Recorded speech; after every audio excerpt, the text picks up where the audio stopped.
making cars moves us. What moves you?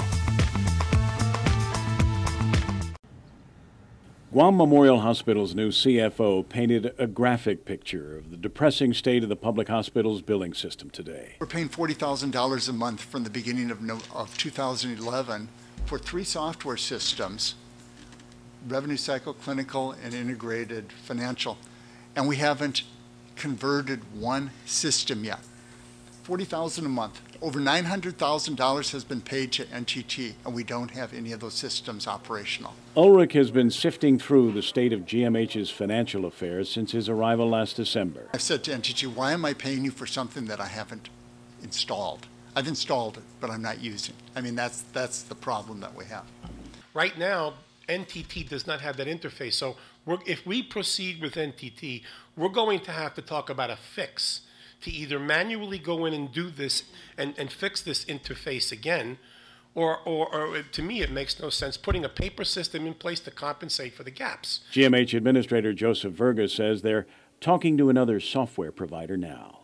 These are real concerns that we've identified in gaps of the system that, have forced us to just take a step back from NTT, who were then, right now telling us, you either pay us or we're going to pull the plug. Well, first of all, we don't know if we're going to recuperate all the money from the pharmacy error, and that's one thing we're holding the money for, and we're going to hold them liable for. But we don't think right now that perhaps NTT is the right thing for us to proceed with.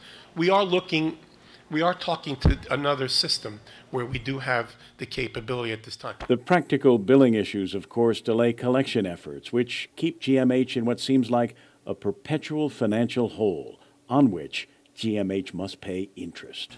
Perry Point, we received correspondence. We owe them $5 million, $6 million. They're charging us $50,000 a month. We have one local vendor who's charging us $3,000 a month. I can't capture all of the dollars that we're paying in financing costs, but because we're not paying our debts, our liabilities, we're getting hit with financing costs, which is adding insult to injury because we're paying even more, and that builds up that liability because under Gov Guam law, we have to pay, they are allowed to charge us interest, and we must pay it. And we're still in a very precarious situation, being put on hold because of the amount of debt that the hospital owes these vendors. And as I mentioned, every payment that we make, we just can't stay current because it goes towards the debt. How to get out of the hole? Pay off the debt, end the interest payments, and implement the new payment and billing plan. If we deal with the debt and wipe off the debt, then the hospitals plan to stay current with all that we're doing now. The payments that we're making and the payment plans that we have will be able to stay, we will be able to stay current.